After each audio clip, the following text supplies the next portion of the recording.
So we're going to try this one more time to see if technology and the internet and everything else is going to work. So hopefully it does. Hopefully it does. Hopefully it does. If not, I'll go to a backup revised vision. I'm sorry, Uno, that I'm disturbing you because I'm talking so loud. Hey, go see your mom. Go on. Go see mama. Go get your mom. Go on. He acts like he doesn't know what we're talking about here. So anyway, welcome. What I wanted to talk about tonight, if you've ever wondered, how do I get more people engaged? How do I get more people involved? How do I attract a bigger audience? Where do I prospect? How do I network? How do I follow up? How the heck do I enroll 30 customers in one day? I mean, just whatever your questions are. Some of those can be answered by where do you live and how do you prospect? So I'm going to go over three things that will probably help you out, that should help you out when prospecting and growing your brand and growing your business. And this just happens to, these tips can be for any industry. It doesn't necessarily just have to be network marketing. Say, for instance, if you're in the car business or furniture business, you can target audience, you can target people that are more likely to buy your product. In other words, if you're selling a high-end luxury sedan, you're not going to prospect people that don't have the income to qualify for the vehicle, correct? You're going to target people that have a discretionary income, that have a certain type of lifestyle, that probably live in a certain neighborhood, work at a certain place, eat at a certain place, read certain types of books, certain types of magazines. So the same thing is going to happen when you're working online and you want to attract people into your business. And I was on a coaching call earlier, and I was talking to one of my clients, and he wants to build his influence base. In other words, the quality of the contacts that he has. He just basically wants to have a better circle of people around him. And we know that we are the sum total. Your life today is the sum total of the decisions that you've made up to this exact point in your life and the people that you hang around with. So just think about that. If you're not happy with the things that are going on in your life right now, if you're not happy with your lifestyle, you're not satisfied with your job, you're not satisfied with your career, you're not satisfied with just relationships in general, take a look at the decisions that you've made to get to this point in your life. That's one thing you need to look at. What are the decisions? If it's, I say, in the definition of insanity is doing the same thing over and over and over and over and expecting different results, right? So if you want to get better results, if you want to change the results that you're getting, then it's very, very important that you make different decisions. So one of the ways that you can make different decisions, one is you've got to read different books, you got to hang out with different people, you've got to get into a different crowd, you've got to do that. So how do you get into a different crowd? One is you need to get out of your own way and realize that people don't really think about you. They're not spending their life thinking about you. So when you put on your costume and head out the front door of who you think people want, when you get dressed up and you head out, you have this idea in your head, and most people do, you probably do if you do, of what you think other people think you should look like. And you think by dressing or acting a certain way that those people are going to like you. And I'm just going to challenge you on this. One is always just be you. Don't try to satisfy some other crowd, because if you're trying to satisfy them, you're going to create an internal resentment. It's going to create just a lot of mess. You're just going to go down the wrong path. So one, just be you. And just by being you, you're going to attract people into your life. Coming back to what I said before, if you're being you and the things that you're doing in your life are attracting the wrong type of people, and you're planning on going somewhere, you're planning on being a success. Now, if you're watching this and that isn't your goal isn't to grow a business, to grow a team, to impact other people, maybe do community service, whatever that is. If that's not you, then what I'm talking about probably has nothing to do with you at all. And that's absolutely okay. You can feel free to hang out. That's not a big deal. So how do you change your position? How do you grow? How do you move in a different direction? For example, my wife, and I love my wife because she jumps on here, she has a boutique, right? And one of her boutiques, she has a fashion boutique, and she does like the mass and the bags and t-shirts and all this kind of stuff. So one of the things, I don't know why this just popped up right in the middle of me doing whatever, and that was weird. I don't know why it's popping up again, like somebody's trying to be in Hangouts. Right, that was odd. So she has a boutique. She has a fashion boutique, right? And one of the cool things about her fashion boutique is she can create influence where she wants to. She can use Instagram, she can use Facebook, but more importantly, watch this, is she can target an audience of people that she wants to promote her product to. And once she goes into that circle, of influence and puts that product in those people's hands, guess what they're going to do? They're going to tell somebody else about that. So one of her clients, and hopefully she doesn't mind sharing this, is a lady that does, is it sprinkles, babe? Yeah. Sprinkles. Sprinkles are these little scented, waxy, melty things. Matter of fact, I've got some burning over here right now that they're like, and they come in different scents, I guess you want to call them that. And you put them in a little thing and they melt. My office here smells really good. They're really cool. And they're sprinkle ladies or sprinkle girls or whatever. I think it's cute. I think it's adorable as heck. But her influence into that group of people, as a result, she's working with them and building relationships with them. Of course, she bought some of their stuff, but they're buying a lot of her stuff. And there's an influence. And the reason that influence is there is because there's an entrepreneurial relationship going around. So her business has grown because of the people that she's attracting into her life, because of the relationships that she's having with them. So one, it's very important that she knows her audience. So the first thing you have to know is your audience. You need to know who they are, right? It wouldn't make any sense for her to make t-shirts and hats and bags for people that aren't going to buy hats, shirts, and bags. So one is her audience generally isn't dudes, right? They're not guys. Now she's made me some branded shirts and a really cool hat. She made this hat for me and put a graphic on it for my XTRM brand, which is very neat. She did that for me. She's got a bunch of my shirts made up, which is really cool. And she did that. She hated it because I did like a pocket logo over here, which is it's a butt kicker. But she did it anyway. She made me a really cool lineup of shirts, which I really appreciate. And that is a brand. But typically her clientele are women, and there are other women entrepreneurs. She's had a couple of people. She had one lady reach out to her all the way, I believe it was from New York, for one of the masks that she did for Juneteenth, right? So in the influence of target, one is you have to know who your target audience is. You have to know your audience. The next thing you have to do is you have to know where they live. And when I say where they live, I mean, where do you find them? Where do they hang out? What do they do? So for example, if you want to grow your business and you know your target audience is, say, car salespeople, right? The first place that you're going to go to find car salespeople is probably go online and look at car sales posts. So you can go to car dealerships. You can look for a car dealership name on Facebook, and you're probably going to see a lot of car dealerships now have their salespeople posting congratulations to so-and-so for the purchase of your new vehicle. So they're doing that. Guess what?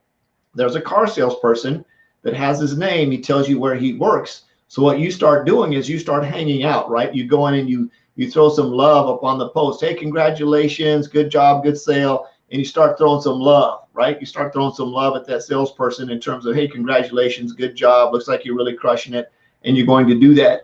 Of course, on the back end side, you can send them a private message. And in that message there, you can say, hey, congratulations. Glad you got another sale. P.S. I just sent you a private message. They can go check their private messages. Now, of course, if he's on the corporate business page, you'll probably have to go find his personal profile to send him a message from there. But that's a way you could track. You could know if your target audience is car salespeople, you know where they live. They're going to be somewhere in the car industry, talking about cars, showing off cars, going to auto shows. That's the car sale. Now, that's if somebody that's in the cars. Of course, if they're just a regular good old salesperson that just wants to show up and do the 9 to 5 and go home and not do anything completely different, that might not be your target audience. That might just be somebody who's an employee, doesn't have a growth mindset. So just be careful there. So go where they hang out. Where do they hang out? If you're focusing on entrepreneurs, if you're focusing on people that are building businesses, where would you find these people? Where would they hang out? Maybe on a Tony Robbins page. maybe on a Simon Sinek page, maybe somewhere like that, that they would live, maybe Success Magazine, Entrepreneur Magazine, pages like that, where you would find these types of people that have that mindset. So when you're starting to reach out to these people, they're going to have you're going to have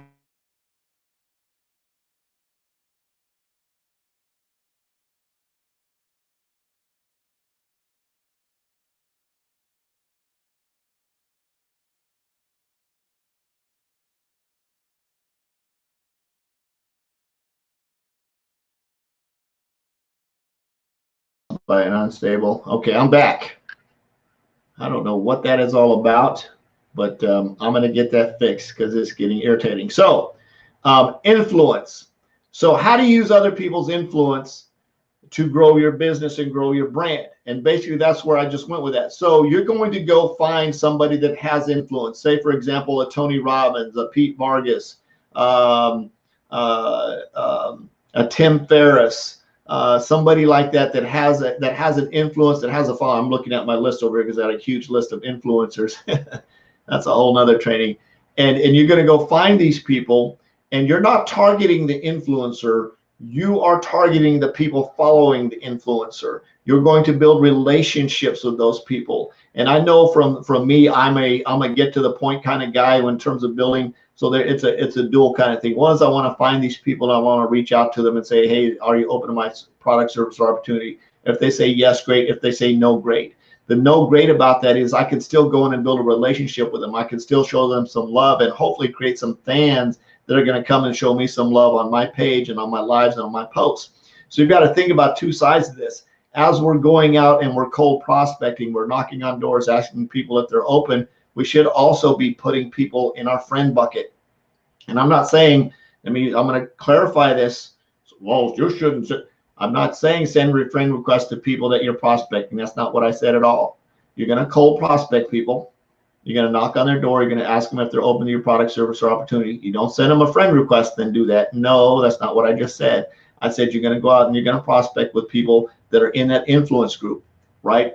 Some of those people, when they say no, they're not interested, not all of them, okay? When they say no, they're not interested, that's where then you can move into the friend zone. Say, hey, great. You go look at their profile and you have a regular conversation with them. Hey, it looks like you do this. Great. How long you've been doing that? Hey, I'm going to go ahead and send you a friend request. Is that okay? Then you build that relationship. Then you move into the friend zone. And as you go through, you start targeting them. If they're doing stories, you go maybe comment on their stories. You comment on their feed. You give them some love. You do your Facebook Live. They're going to come and watch it. You go comment on their love. You comment on their posts. Guess what? You do a Facebook Live. They're going to come and watch it. They may not watch all of yours, but they're going to start to see that you're a lot like them, right? And what here? Now watch this. This is freaking powerful right here. You go find somebody that you know is maybe not a big time influencer, but has maybe some moderate influence, because you know when they do a post or a live, they do a post or a live and they talk about a topic or a subject. Go find out what they're talking about. What's the word I want to say? Embellish the topic. Go find the topic and do a Facebook Live on it. And right before you go live, talk about it. Now, don't steal their content, but find out what they're talking about, the general subject idea of what they're talking about. Go Google it, find some related articles, and do a Facebook Live like that. And right before you do the Facebook Live, you go out and you engage with them. You put, and you do the 10, 10, and 10. If you're not sure what that is, that's a whole nother training. But you go out and you engage, you talk with them, you have a conversation, put on their post, hey, great live, absolutely awesome, really appreciate it. And when you do that, then when you go live, they're going to come on your page, and don't copy it. Just have a general idea in the same topic, same subject line. And they're going to look like, wow, I just talked about that. Very, very cool. Or you go find something maybe they did a week ago, and you talk about that and you bring that forward and comment on some current posts so it doesn't seem weird, right? So strategically think smart when you're doing this, but that's a way to create influence. That's a way to take an influencer's influence and bring it back to you. The cool thing about it, as you're commenting on their posts, you're commenting on the influencer's posts, guess who else is out there looking at that post other entrepreneurs. They're going to look at your comment, especially if it brings a lot of value. You're not in there trying to be a big shot or trying to be somebody too smart or trying to tell people to give directions. You just say, hey, based on my experience, I used a similar and I got this results. And you're not in there to market. You're not in there to pitch. You're not in there to sell. You're in there to build a relationship on that post. I don't market in groups and I don't prospect in groups. This is all on public pages, out in the open. And that's just me. That's my deal. And I'm sticking to it. So if that's something, if you prospect in groups, that's absolutely okay. That's totally up to you. So your influence, you can do the same thing on LinkedIn. If you're over on LinkedIn growing a business, you can do the exact same thing. You can have conversations. You can build relationships with people. You can talk about their business. You can talk about where they're going career-wise. You can talk about what their dreams and plans are. You can have those types of relationships, and you can invite them to come and check out. If you know, say for example, maybe somebody's into branding, right? They're a branding specialist, a marketing specialist, or something like that. You could actually invite that person to be a guest on one of your Facebook Lives and say, hey, I know you're into branding. I know you've been doing this quite a while. Could I would like to invite you to come and be my guest on a Facebook Live and interview them and talk about business branding, right? Building a brand and how you start a brand and how you start a business. And you know, of course, you want to make sure they're qualified to talk about the topic, but bring them in as an expert. And guess what? They're going to tell all their friends about the fact that they're getting an interview. And you've just now created a relationship with these people that's absolutely awesome. You give them just props up. And of course, at the end of the interview, you say, hey, if you want more information on branding, make sure you reach out to this branding expert, connect with them. You can find them on this page and just totally prop them up, because that interview isn't about you, it's about them. That's how you use other people's influence to grow your business. Now, for some of you that are brand new, you're going, oh my God, do I have to do all that to grow a business? Absolutely not. You don't have to do a Facebook Live. You don't have to go out and do that. All you've got to do is just reach out to people, ask them if they're open to your product, service, or opportunity. But going back to that rule is you need to know where your target audience is, right? You need to prospect people that have a discretionary income, not broke people. People need to have money. And of course, you need to know where they hang out. Where are the people hanging out that would buy your product? For example, I was talking to one of my coaching clients, and one of the products that she has helps people with better nutrition. So I said, one of your target audiences would be a person just like me, who is a busy professional who orders DoorDash a lot, right? That's me. You know, and I try to eat healthy in between a little bit, but for the most part, I never eat lunch at the same time every day.